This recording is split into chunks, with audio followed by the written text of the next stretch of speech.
Live from New Delhi, you're watching DD India News Hour, India's voice to the world. I'm Preeti Kaur. Coming up in the next 1 hour. US Supreme Court rejects the bid to halt sentencing in hush money case. Verdict to be announced today. Trump says he respects the ruling.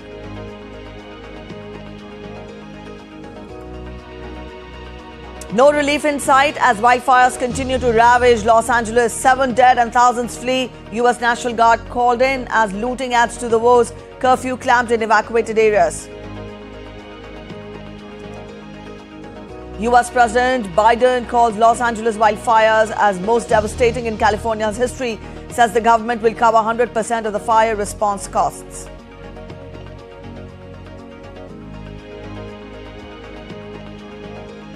Security tightened in Venezuela ahead of Maduro's inauguration as the president today. Opposition leader Machado freed after brief detention. 3 days, 18th Pravasi Bharatiya Divas Convention 2025 to conclude today. President Murmu to attend the valedictory session in Bhubaneswar.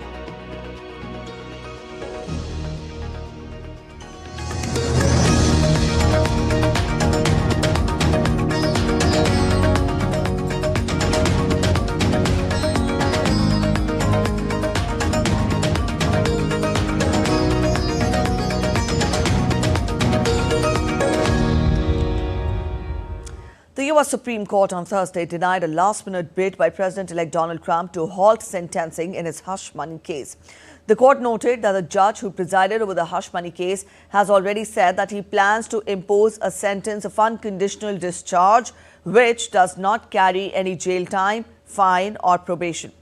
Trump is scheduled to be sentenced in Manhattan at 9:30 a.m. or 14:30 GMT on Friday. He has been convicted by a New York jury in May of 34 counts of falsifying business records to cover up a hush money payment to adult film star Stormy Daniels.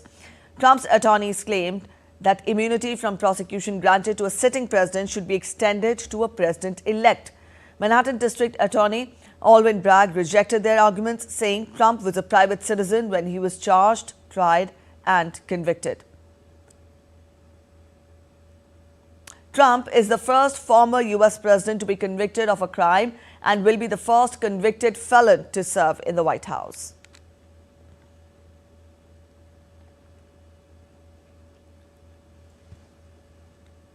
After the ruling, Trump told journalists that he respects the court's opinion. Trump termed the ruling an attack of a political opponent. The US president-elect said that he will be appealing in the case and expressed confidence that the justice will prevail.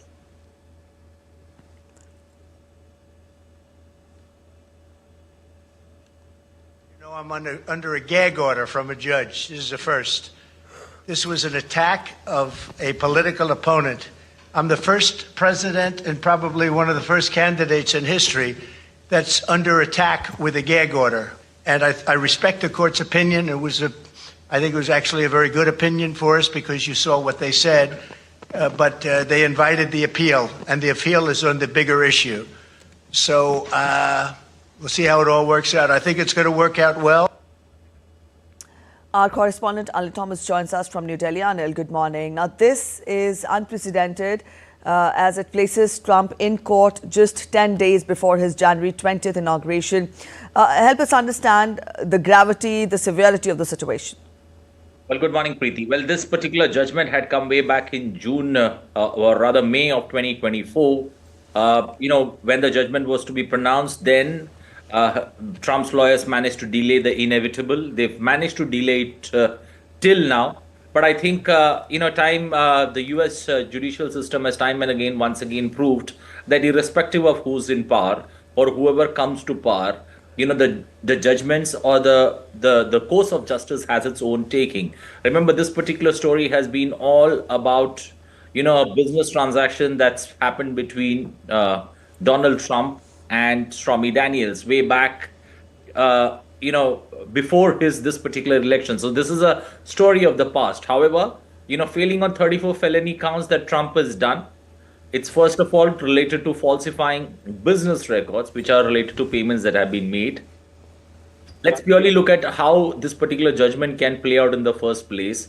First, on 34 felony counts if you failed. So you're punishable at least to 4 years in prison or a fine up to $5,000 per felony charge. So in Trump's case, since the judgment almost looks at no jail charge or no jail charge likely to come for him, because the judge is looking at an option of granting him unconditional discharge. That's very important. And unconditional discharge is given by the Supreme Courts because it's the most viable solution that's before the courts at this point of time. For the simple reason, Trump is the president-elect. Trump is going to take charge in 10 days' times, but Trump will still be convicted of all his crimes, but he will not have penalties against his name. So the likelihood of penalties coming would be roughly around $170,000, because one felony count is equal to $5,000 that anybody under a felony charge is liable to pay. So in that context, if you add that total up, 34 felony counts, $5,000 each, he could end up paying $170,000, nothing beyond that. And I think the ruling that's happened 5-4 against Trump clearly indicates that the judges are looking at giving him an unconditional discharge, and that's very important for Trump. All right. Anil, now the court also noted that the judge who presided over the hush money case has already said that he plans to impose a sentence of unconditional discharge, which means it does not carry jail time, fine or probation, as also you explained to us. Does that really leave Trump with any more options? Because he also says that he will accept the court's ruling. See, I'll tell you why. What now? Will Trump be considered? The question that you're looking at is, will Trump be still considered a convicted felon? Yes. Yes, because by being sentenced, even if he gets an unconditional discharge, Trump will be formally convicted on 34 crimes.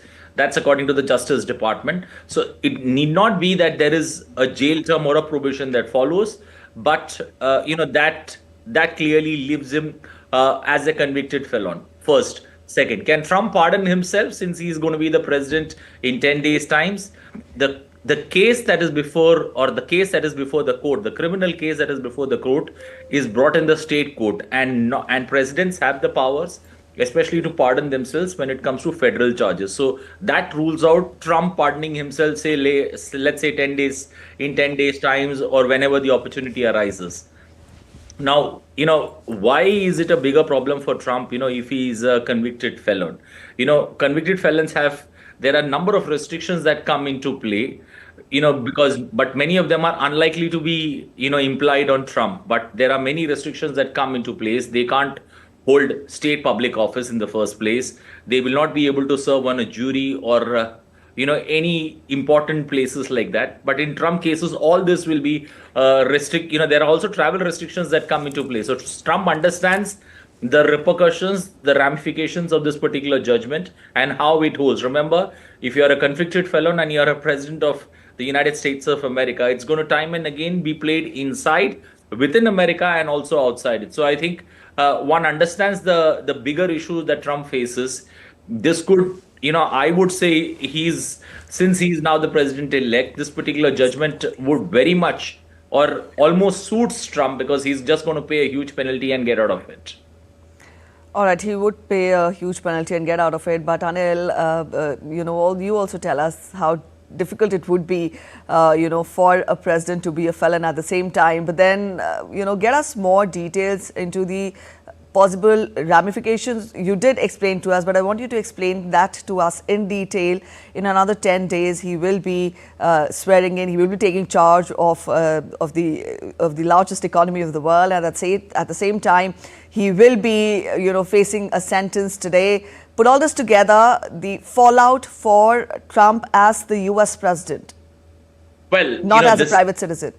Well, this is embarrassing, if one may say so. This is embarrassing when you're a convicted felon and you're going to be the 47th president of the United States of America. Having mentioned the number of restrictions that I said, some of which won't apply on Trump, there is a precedence to it, if one may look at it, because, President George W. Bush, he had got a waiver. He had a similar kind of trouble that he got into because he had pleaded guilty to drunken driving once, and he had got into problems. So there are travel restrictions that come into place. Even though you are the president of the country, there are travel restrictions that come into place, especially for convicted felons. And I think I can reel off a dozen countries where restrictions are very much in place, like Australia, Canada, where there are strict rules, especially if you're a convicted felon when it comes to traveling. Even in Asian countries like China and Japan, United Kingdom for that matter, there are travel restrictions, especially when you're a convicted felon in United States of America. And this happens to be the president of America. So that's something that's going to trouble the US president. But I think there has been a precedence before where a pardon or a travel restriction has been lifted, especially when it comes to former US President George W. Bush. Managed to get a similar, leeway when it comes to traveling abroad. I think Trump's lawyers are not going to let it go. They're going to continue using it, and I think I will not be surprised that this could be used as an advantage on how the opposition has played dirty and has not kept, politics. It's politics below the belt, as Trump puts it. But I think this is something that Trump is going to use to his advantage in the days ahead, as he becomes the 47th president of America. But this is something, that it was the inevitable, if I may say so. This was inevitable. The judgment was almost likely in May. They kept pushing it. I think you got to also give it to the US judicial system.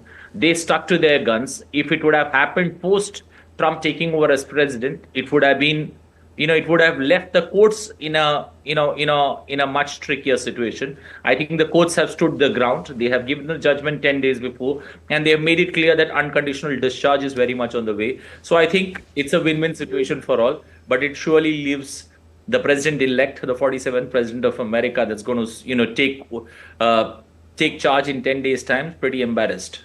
All right, Anil, we'll leave it here. Thank you so much for joining in with that analysis. All right, let's turn focus to other updates coming in from the US. Massive wildfires that engulfed whole neighborhoods and displaced thousands in Los Angeles remained totally uncontained on Thursday. Amidst chaos and reports of looting, US National Guard soldiers are being readied to hit the streets to help quell disorder. While President Biden has asked the governor, local officials to spare no expense to do what they need to do and contain the fires. We get you more details in our next report. Los Angeles is a city on fire, and this time quite literally. With smokes blanketing the sky and an acrid smell pervading almost every building, swaths of the United States' second largest city lay in ruins. Massive wildfires from the east and west remain totally uncontained even on Thursday.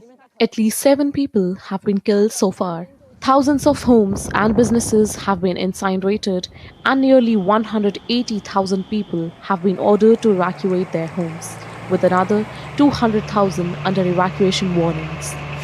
Death toll is likely to rise as human remains detection teams would conduct house-to-house searches once it is safe.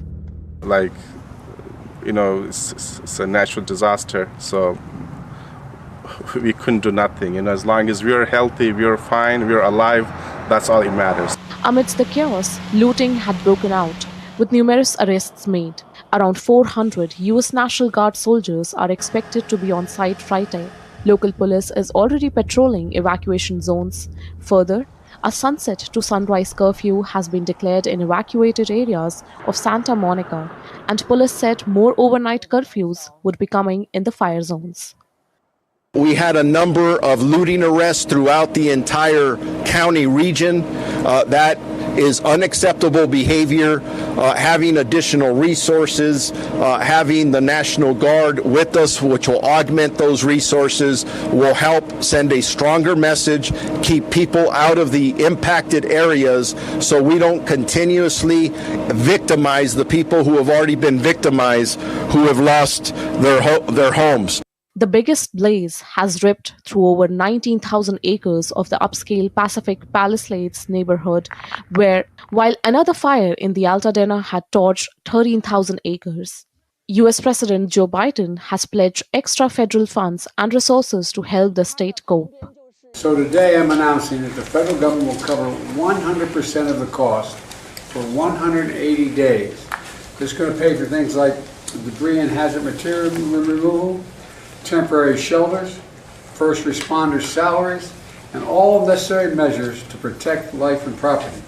And folks, I want to underscore, I told the governor and local officials, spare no expense to do what they need to do and contain these fires and in their communities that have really been devastated. Experts estimate the damage and economic loss at 135 billion to 150 billion US dollars, warning an arduous recovery and soaring homeowners' insurance costs. Officials warn that more strong winds are expected on Friday and that Tuesday of next week could see even more robust winds. It has been around 262 days without rain in the area and conditions are very dry. Bureau Report, DD India. You're watching DD India News Hour. We're heading for a short break, but after the break, Biden announces real progress in Israel-Hamas ceasefire talks, welcomes Lebanon's new president. Denmark admits neglecting Greenland defense as Trump pushes for US control.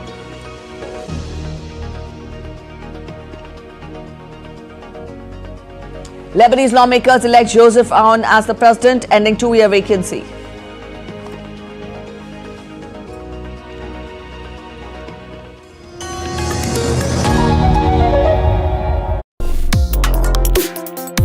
Complex issues, hidden agendas, twists and turns, strategic games.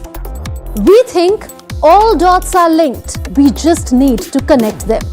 Join me every week as I connect the dots to unravel hidden designs in statecraft, mysteries, and decode issues that matter to you.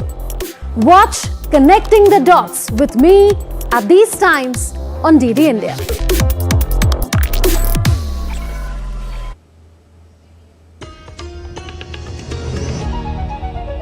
Welcome back after the break. You're watching DD India News Hour. Let's continue getting more international updates. The Israeli military intercepted 3 drones approaching from the east on Thursday evening within an hour, including 2 believed to have been launched from Yemen.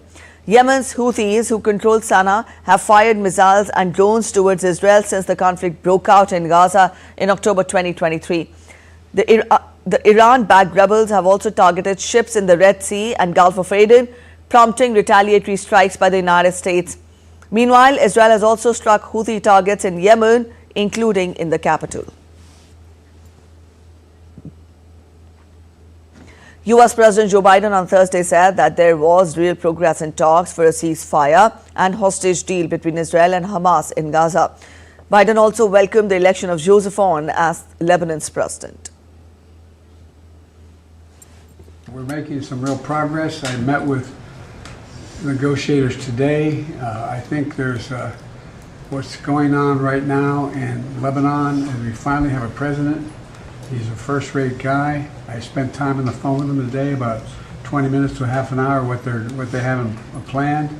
They're also working very hard with the Lebanese military, accountable to the Lebanese people, not Hamas, not Hezbollah, not any other group. And so I think we're seeing some progress. And I know hope springs eternal, but I'm still hopeful that we'll be able to have a prisoner exchange. Hamas is the one getting in the way of that exchange right now, but I think we may be able to get that done. Venezuela's opposition, Maria Corina Machado, has been freed after being detained upon leaving a protest in Caracas on Thursday against President Nicolas Maduro. Machado was detained after making her first public appearance in months to lead a mass protest in Caracas. Opposition claimed that during the period of her abduction, Machado was forced to record several videos. The government officials, including Interior Minister of Venezuela, said Machado's arrest was fabricated by the opposition in a bid to generate support for her movement. Opposition demonstrations took place throughout the country in an 11th-hour effort to put pressure on President Nicolas Maduro ahead of his third inauguration on Friday. The protests were aimed at veteran leader Nicolas Maduro, who expected to be sworn in for the third, 6th term on Friday, despite a disputed election.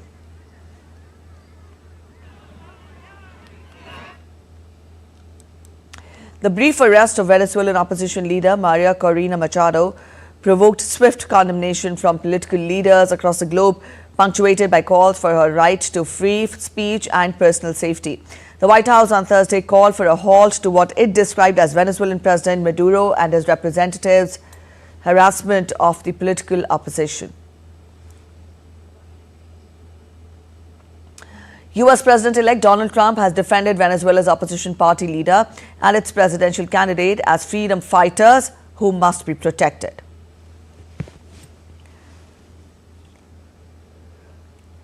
Many South American nations, including Argentina, Chile, Colombia and Ecuador and Spain, have also expressed their concerns over harassment of the opposition in Venezuela.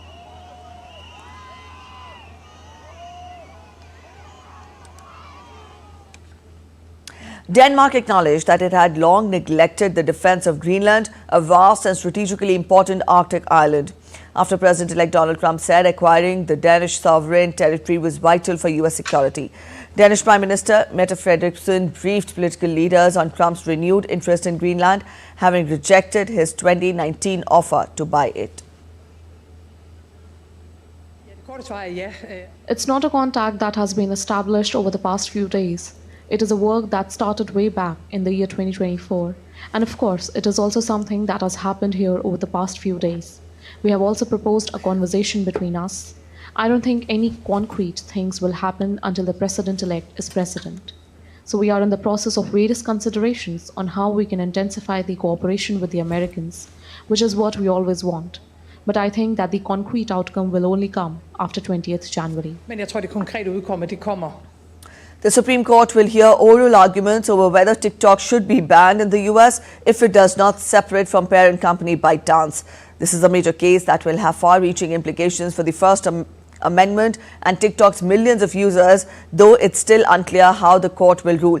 Justices will hear arguments in two consolidated cases, taking aim at the federal law, which requires Chinese-owned ByteDance to divest from TikTok, or else TikTok will be banned from the US app stores and also from being hosted by American internet service providers. TikTok and creators on the app argue the law violates their First Amendment rights by taking away access to the platform and its user speech, while the federal government argues the law is necessary to protect national security given by ByteDance's Chinese ownership.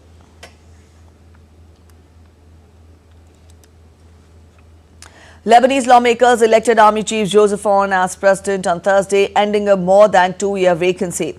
The presidency, reserved for a Maronite Christian in Lebanon's sectarian power-sharing system, has been vacant since Michel Aoun's term ended in October 2022. 60-year-old Aoun became the fifth Lebanese army commander to be elected as president in Lebanon's history. The president's powers have been reduced since the end of the 1975 to 1990 civil war. But the position is key to overseeing consultations on naming a new prime minister.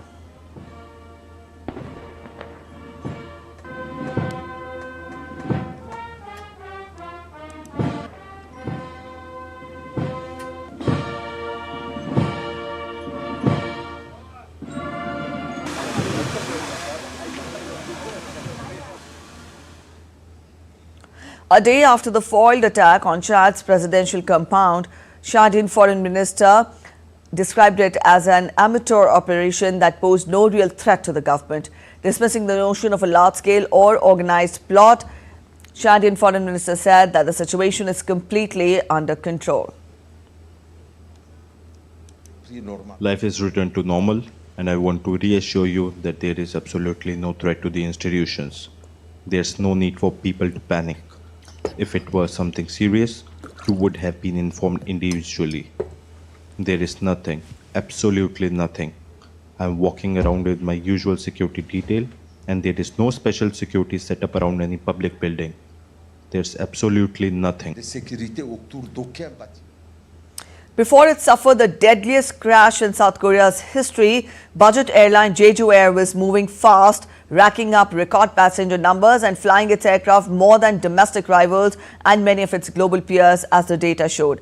The high utilization rate of Jeju Air's planes, the number of hours they fly in a day, is not problematic in itself, but experts say it means scheduling enough time for required maintenance is crucial. Authorities have suggested a bird strike contributed to the accident, but as part of their probe into the incident aboard Boeing 737-800, police have raided the airline's Seoul office to seize documents related to the operation and maintenance of the plane. Besides the reported bird strike, authorities are looking into why the pilot may have rushed a second landing attempt after declaring an emergency and why the landing gear was not deployed. Tens of thousands of people gathered and protested across Austria on Thursday against the far-right Freedom Party's possible return to power. Demonstrations were held in the capital Vienna as well as against the prospect of the country's first FPO-led government. The talks to form a coalition government led by Austria's far-right Freedom Party will begin on Friday. While the far-right party has previously been a member of the country's government several times, it is the first time that it is leading the coalition talks. The FPO won September's parliamentary election with around 29% of the vote, but was initially sidelined as centrist parties tried to form a ruling coalition without it. A quick look at other stories making it to the headlines from across the world. A plane carrying 5 people exploded in Ubatuba on the Sao Paulo coast in Brazil on Thursday after overshooting the runway and crashing onto the beach. The pilot was killed, but a couple and 2 children were pulled from the wreckage alive and rushed to the hospital. The airport operator reported poor weather and a wet runway at the time of the accident. Italian couture house Dolce & Gabbana is set to open a new exhibition featuring 200 original creations in Paris on Friday. From the Heart to Hand delves into D&G's creative journey as an homage to Italian culture. The exhibition blends past and current collections, showcasing pieces inspired by Italian paintings, antique mosaics, and aristocratic attire. The exhibition will last until March 31st.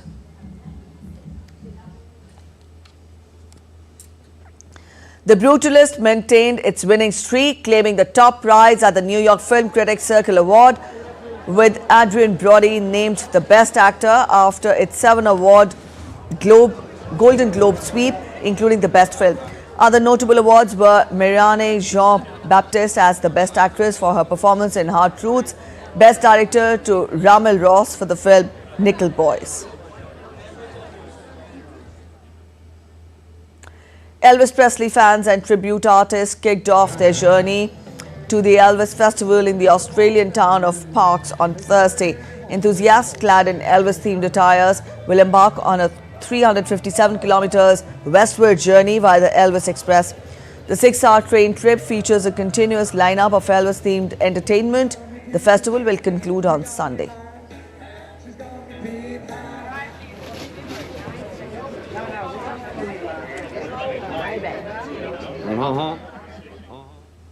You're watching DD Indian News. We're heading for a short break, but after the break, Nari Shakti in focus at Pravasi Bharatiya Divas 2025 as women diaspora talk on women empowerment in India.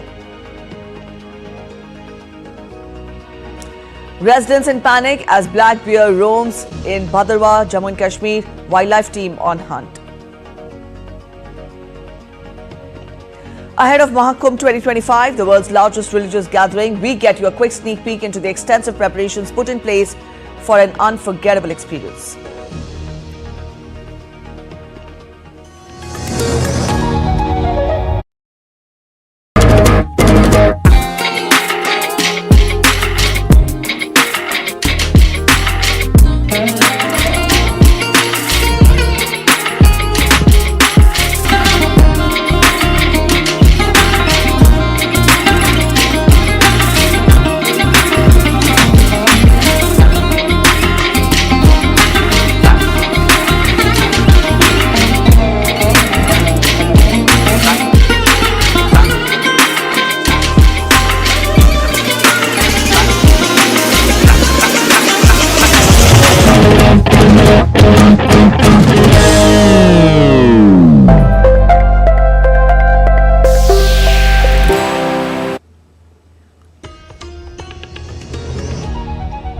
Welcome back. After the break, you're watching DD Indian News Hour. A quick relook at the top stories now.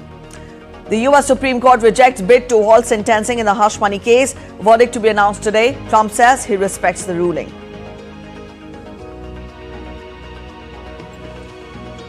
No relief in sight as wildfires continue to ravage Los Angeles. 7 dead and thousands flee. US National Guard called in as looting adds to the woes. Curfew clamped in evacuated areas.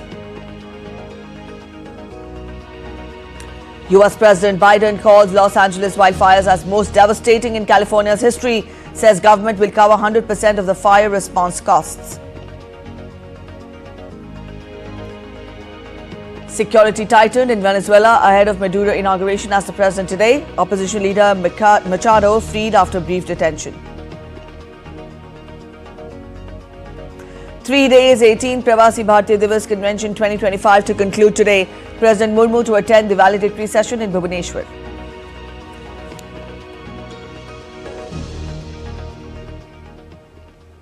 The 3-day 18th Pravasi Bharatiya Divas Convention 2025 will end today, with President of India Draupadi Murmu to preside over the valedictory session of the convention. She will confer the Pravasi Bharatiya Samman Awards 2025 upon selected members of the Indian diaspora to recognize their achievements and to honour their contributions in various fields in India and abroad. The Pravasi Bharatiya Divas Convention is the flagship event of Government of India that provides an important platform to connect and engage with the Indian diaspora and enable them to interact with each other.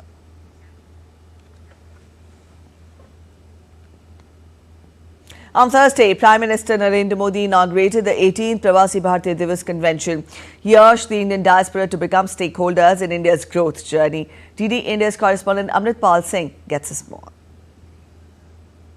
Highlighting India's rapid growth, breaking all records, Prime Minister Modi expressed optimism that the day is not far when the Indian diaspora will travel to participate in this event in planes made in India. He also emphasized that Indians can easily connect with any country they move to. He said the hearts of Indian diaspora continues to beat for India. Bharat की प्रगति की गति सारे record तोड़ रही है। आज Bharat made in India fighter jet बना रहा है, ट्रांसपोर्ट एयरक्राफ्ट बना रहा है और वो दिन भी दूर नहीं जब आप किसी मेड इन इंडिया प्लेन से ही प्रवासी भारतीय दिवस मनाने भारत आएंगे। साथियों, भारत के ये जो अचीवमेंट्स है, ये जो प्रोस्पेक्ट्स आज भारत में दिख रहे हैं, इसके कारण भारत की वैश्विक भूमिका बढ़ रही है। Highlighting the outstanding contributions of the Indian diaspora, the Prime Minister said, diversity lies in the heart of Indians. हमें डायवर्सिटी सिखानी नहीं पड़ती, हमारा जीवन ही डायवर्सिटी से चलता है। इसलिए भारतीय जहां भी जाते हैं, वहां की सोसाइटी के साथ जुड़ जाते हैं। हम जहां जाते हैं, वहां के रूल्स, वहां के ट्रेडिशंस की रिस्पेक्ट करते हैं। Prime Minister Modi also virtually flagged off the Pravasi Bharatiya Express, a special tourist train for the Indian diaspora that started its journey from the Nizamuddin railway station in Delhi and will travel to multiple destinations of tourism and religious importance across the country for a period of 3 weeks. The Prime Minister also inaugurated 4 exhibitions: the Vishwaroop Ram, the Universal Legacy of Ramayana, another one displaying the diaspora's contribution to technology, and Viksit Bharat, or Developed India. He also inaugurated an exhibition showcasing the historic journey of Indians who have settled in Oman for centuries. This exhibition showcased the rare documents of people who had migrated from Mandvi in Gujarat to Muscat in Oman.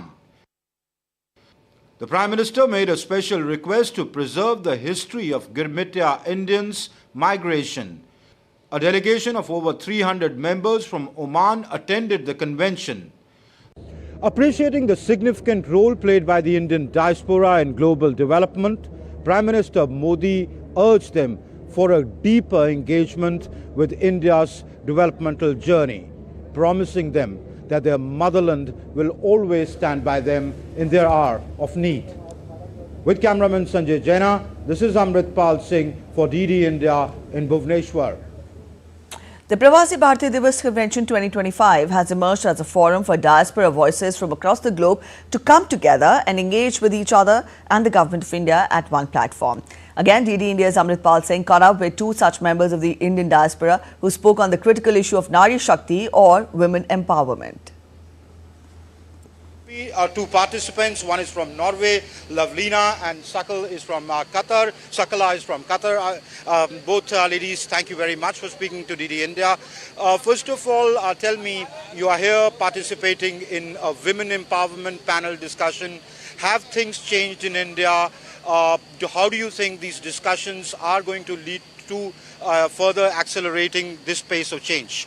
I think many things has changed in India. Now, recently we have seen a huge development in India. But if I look back in when I was young and when I was living in Norway in 80s, the only role model I had, women in leader positions, it was Indira Gandhi. We hadn't any female prime minister in Europe. So for me, India has been the place where I can find role models, where I can get inspiration. So I think we have been on the right path. When you look back at India, when you visit India, are things changing here and what needs to change more? Well, one of the things that I find increasingly the awareness that people have on IT and also the fact that I think India is ahead of the curve in anything to do with IT. Take for example, Prime Minister Modi has taken forward the Paytm or the UPI system all over the world, all over the Middle East. It has been introduced. I think what we need to understand also is, and I personally believe this, that India needs to increase the amount of safety for women. Okay, that is a global phenomenon happening all over the world. I live in Qatar. Qatar is one of the safest places for women and children. Safest. I mean, like I've lived there for 24 years, and I cannot tell you such. I wish the Indian government does a little more for safety. They're doing a lot for empowerment. They're doing a lot in the education field. They're doing a lot in the infrastructure, highways and things like that. Healthcare is taking up a lot of the space. Defense and technology, but I wish they increase the amount of safety. For example, increase the number of police women, increase the number of call centers for police women, even in small places. These kind of conversations are taking place here at the 2025 PBD. There is a lot that India can learn from its diaspora and engage with its diaspora for a mutually beneficial relationship. With cameraman Sanjay Jaina, this is Amritpal Singh for DD India at the Pravasi Bharatiya Divas in Bhubaneswar. All right, up next we get you weather updates. In a sharp turn of events, Delhi woke up to a foggy morning, recording a significant drop in temperature. The Indian Met Department stated that the temperature dropped to 6.4 degrees Celsius in the morning, which was a significant decline from the seasonal average. The biting cold has prompted authorities to issue advisories for residents, particularly the vulnerable groups such as children, elderly and those with health conditions. Also, the cold wave has been intensifying across North India since Wednesday, with night temperatures in the Kashmir Valley dropping below mercury, in parts of Rajasthan and Himachal Pradesh also approaching the freezing point. Panic gripped in the residents of Sartingal and Bejis areas of Bhadarwah town in Jammu and Kashmir after a black bear was spotted multiple times in the area. Officials cite CCTV footage of the poultry farm that clearly shows how bear broke the doors and killed the birds at the hatch. Besides, several complaints were received from adjoining Beja and Sartingal villages about the bear roaming in the inhabited areas. A team of trained wildlife officials is also carrying out massive operation to locate the bear. The wildlife officials have issued an advisory to the locals and tourists not to venture out after sunset until the prowling animal is caged. Team यहाँ पे आई हुई है, हमने केजेस वगैरह भी मंगवाए हैं, tranquillising gun हमारे पास है, हम सर्च भी कर रहे हैं और हम इंतज़ार शाम तक का भी करेंगे पूरा इसका, क्योंकि ये नीचे फार्म्स की तरफ भी मूवमेंट कर रहा है. अगर हमें ये जंगल में नहीं मिलता है तो नीचे की तरफ ये मूवमेंट करेगा, तो हम उससे कोशिश करेंगे कि वहाँ नीचे ही हम इसको ट्रैंकुलाइज करके यहाँ से उठा के हम किश्तवाड़ इसको ट्रामा सेंटर भेज दें. इससे ये एडवाइजरी है कि जब भी कोई ऐसा मसला आ जाता है कि शाम को लेट लोग चलते हैं, वो अकेले ना चलें, साथ साथ चलें, थोड़ा शोर करते हुए चलें और अपने जो खिड़कियां दरवाजे हैं उनको अच्छे से बंद करें.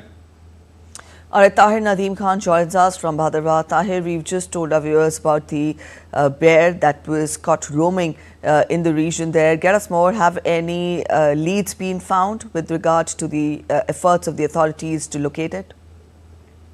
Well, Preeti, we are in the middle of the 40-day-long intense cold wave that is locally called Chile Klan, due to which all the lakes, all the streams, all those water bodies have got frozen. This has not only affected the humans but animals as well, and they are coming in search of food towards the inhabited areas. And that is what you said, that black bear was spotted in Sartingal and Kach and Bheja area, that has sent the villagers into a tailspin, because the CCTV footage clearly shows how calmly the black bear comes to the inhabited place, which is located along this Bhadarwah Chamba highway, and broke the iron mesh of the window, and then easily broke the wooden door and entered the poultry farm and killed 300 birds and enjoyed its feast there as well. As of now, as you have said, the lead is going on that. We have been informed by the warden Chenab Valley of this wildlife, Mr. Chandrasekhar. He said that a team of experts has been already there in place. They are searching for the wild black bear in the area. Cage have been placed at several places. Traps have been placed at several places, and the team of experts is with tranquilizing guns, and they are sure that whatever evidence they are getting from the spot where that has been found, the black bear is moving in the area, they are sure that soon they will catch and send this beast to the trauma center Kishtwar. As of now, they have sent the advisory to the people, to the locals and especially tourists, that not to venture out in the night during that. If there is any emergency, they should move in the group with torches and wooden torches, so that the wild animal should shy away from that. And in the vulnerable areas, firecrackers have been also distributed by the wildlife department, so that the wild animal could be scared away from the inhabited places. Right now, the entire situation has sent the area in a tizzy, and people are a bit worried because they could do nothing but can inform the wildlife warden and wildlife officials about the movement of this wild bear. And this is not a new thing. Every year when there is heavy snowfall, these kind of wild animals do come towards the inhabited places for the food, because food becomes scarce in the forest area. And on the other hand, all said and done, this is, as per experts, this is because of the humans entering into the territory of these wild animals. That is why they are left with no options but to come to the inhabited place in search of food. But as of now, the situation is a bit tense in those areas, but wildlife warden Chandrasekhar assured that soon they will catch the wild beast and send it to trauma center Kishtwar. Only after that people can heave a sigh of relief, and tourists can also come and enjoy during the night as well. All right, so efforts are on to nab the black bear. Tahir, also get us a quick update on the weather there in the valley, because here in Delhi, the residents, the Delhiites, woke up to a very foggy and a chilly morning. You tell us more about how did the morning begin there in Jammu and Kashmir? Well, Preeti, as you can see behind me, the sun has already come out, but still right now it is almost 8:40 a.m. in the morning, but the temperature is still in sub-zero territory, and right now it's -1 at Bhadarwah, -1 at Doda, -2 at Banial, and in sub-zero temperature in other places. In entire Jammu and Kashmir is reeling under severe cold wave. But one thing is you can see that here is bright sunshine, there is no fog or smoke as well. This is compensating this you can say that intense cold wave, because although temperature is low, but the sunshine is very, very bright. That is why tourists are flocking in large numbers to Bhadarwah, especially in the high altitude meadows, which are filled with snow and have turned into winter wonderlands, especially Guldanda, Padri and Jai. All those places are abuzz with tourists, and this is only because of this that there is snow, and that is coupled with bright sunshine. So here in this part of Jammu and Kashmir, there is neither fog nor smoke anywhere. There is bright sunshine, but yes, temperature is very low. It is below freezing point. It is going on below freezing point since last 20 days. That is why the water bodies have got frozen, and people have been advised not to venture out in the morning. They can only move because most of the people are inhabited in slopy areas where both water bodies and that snow has turned into ice and has become extremely slippery and very dangerous to maneuver on those slopy regions. That is why they have been asked to stay indoors, and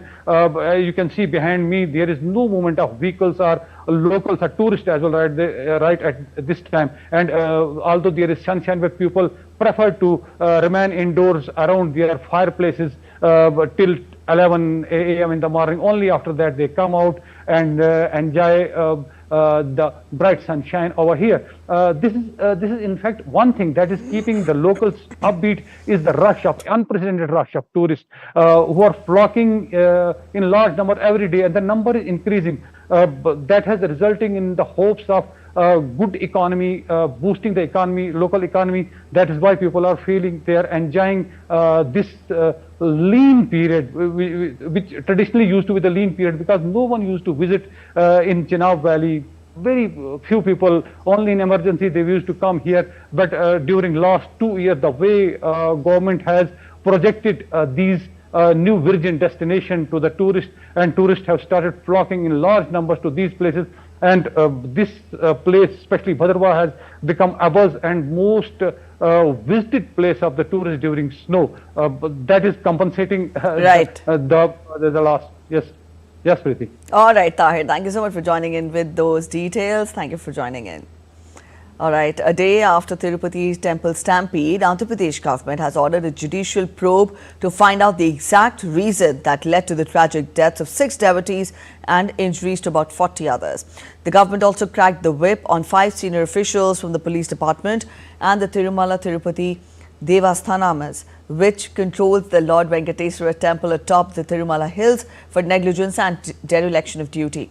Chief Minister Chandrababu Naidu visited the temple town and took first-hand assessment of the incident. He also met the injured at the hospital and suggested measures to prevent the recurrence of such incidents. The Chief Minister also announced Rs 25 lakh ex gratia for the deceased and said that one person from each family will be given a contract job. He also announced Rs 5 lakh ex gratia for those seriously hurt. He also stated that a decision will soon be taken on Vikunta Ekadasi tickets.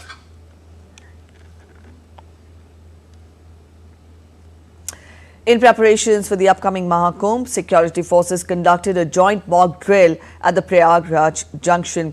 The exercise, involving the NSG, ATS, RPF and GRP, simulated a hostage situation. Security personnel swiftly evacuated the affected areas and secured the premises before NSG and ATS teams neutralized the simulated threat. The drill aimed to assess preparedness and coordination among agencies to ensure passenger safety during the upcoming mega event.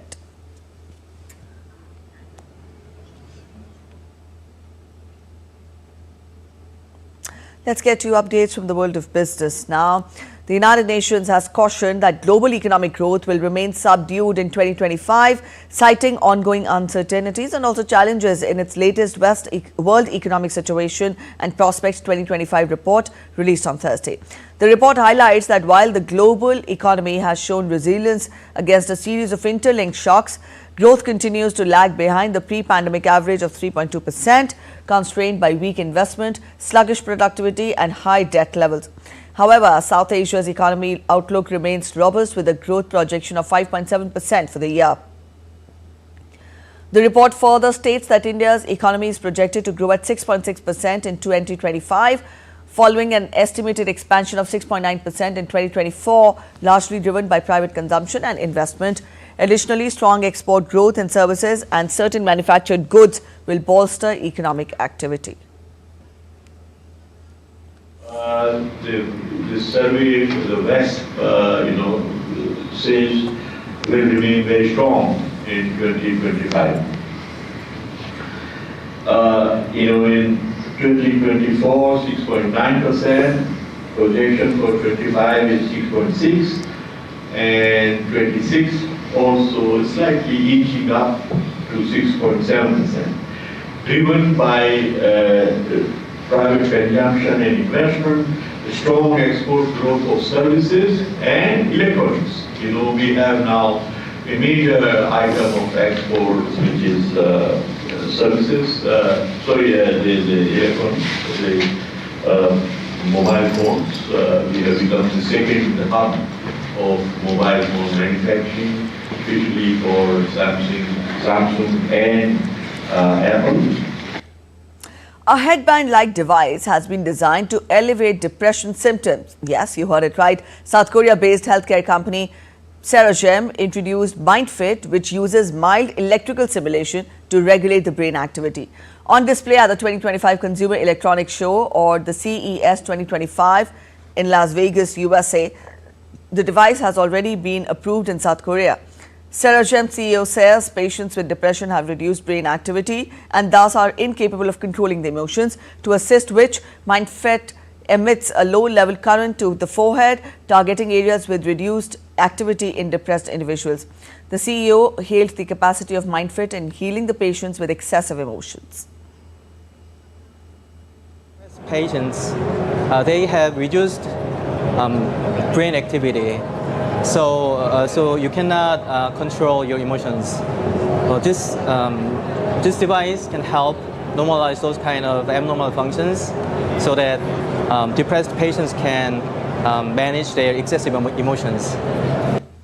Priced at around $1,000 in South Korea, Serogem is seeking regulatory approval in other countries to expand MindFit's availability. Serogem believes this device can offer a more accessible treatment option for individuals with limited access to traditional therapies.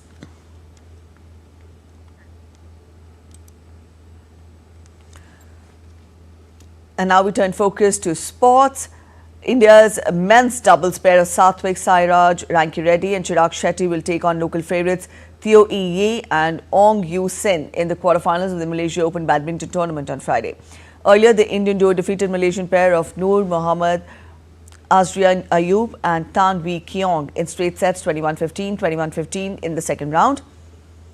The men's doubles pair of Satvik Sairaj, Rankireddy and Chirag Shetty were the lone survivors, as HS Pranoy and Malvika Bansod and the women's doubles pair of Tisha Jolly and Gayatri Gopichan made their exit from the tournament on Thursday.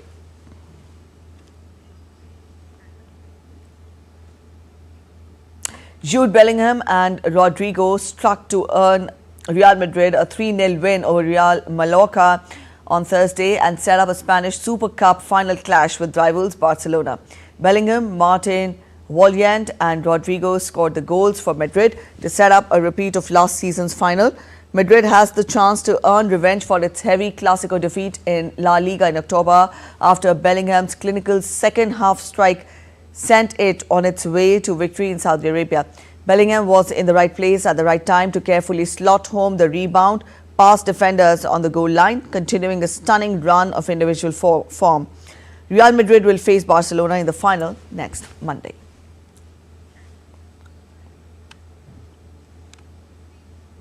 In football, Premier League club Everton said on Thursday that they have sacked manager Jean Dyche hours before their third-round FA Cup home tie against Peterborough.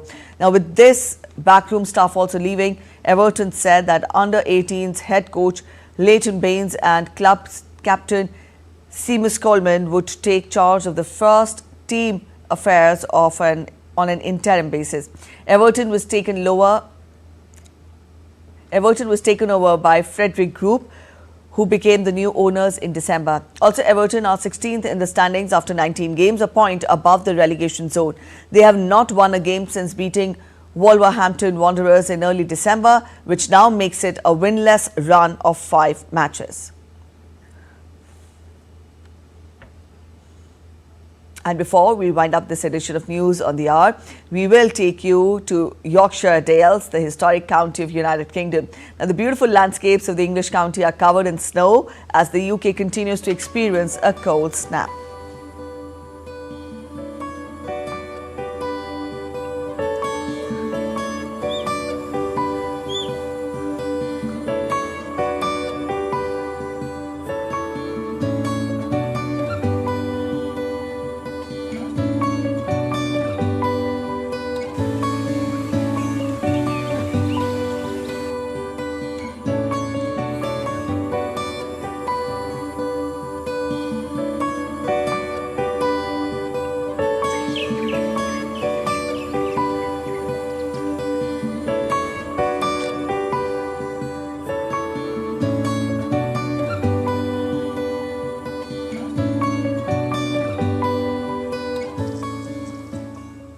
All right, that's it in this edition of DD Indian News Hour. But let us know your thoughts on the news of the day. For those of you on the go, you can get all the latest news and updates from India and across the world on the DD India mobile app. This app is available on both Android and iOS platforms, and you can scan the respective QR codes. We'll be back with more news as it breaks here on DD India. I'm Preeti Kaur signing off, and from all of us here in Delhi, thanks for watching DD India News Hour.